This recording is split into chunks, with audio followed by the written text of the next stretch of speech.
Rule ১, শব্দের শুরুতে খে এন থাকলে তার উচ্চারণ হবে দন্ত ন। এক্ষেত্রে কে এর উচ্চারণ হবে না। যেমন নলেজ, জ্ঞান, নাইট, নি, হাঁটু।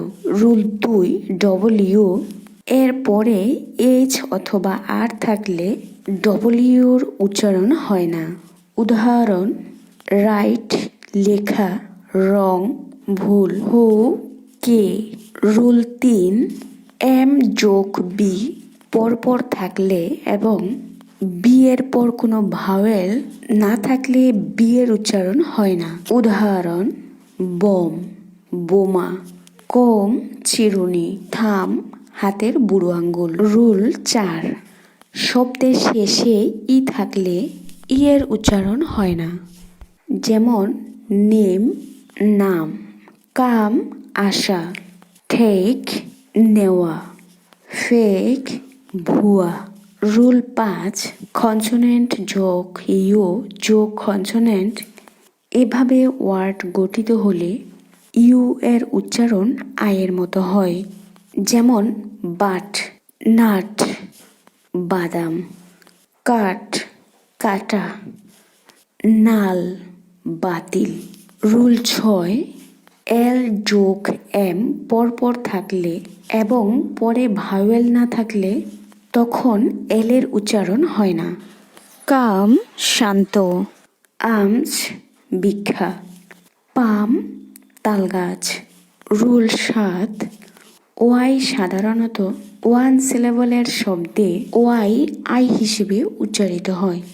যেমন ফ্লাই, উড়া, বাই, ক্রয় করা, টয়, খেলনা, জয়, আনন্দ। রুল ৮, টু সিলেবলের শব্দে ওয়াই রস্বই ই হিসেবে উচ্চারিত হয়। যেমন সিটি, শহর, ফানি, আনন্দ করা, হ্যাপি, খুশি। রুল ৯, আই যোগ আর যোগ কনসোনেন্ট এভাবে ওয়ার্ড গঠিত হলে আই এর উচ্চারণ আই না হয়ে আ এর মতো উচ্চারিত হয়। যেমন ফার্স্ট, প্রথম, বার্থ, জন্ম, বার্ড, পাখি, সার্কেল, বৃত্ত। রুল ১০, ওয়ার্ডের শেষে আই জে এন থাকলে তার উচ্চারণ আইন হয়।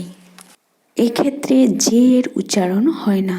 উদাহরণ: যেমন ডিজাইন, যার অর্থ হলো আঁকা, রিজাইন, পদত্যাগ করা, রেইন, রাজত্ব, ফেইন, উদ্ভাবন করা।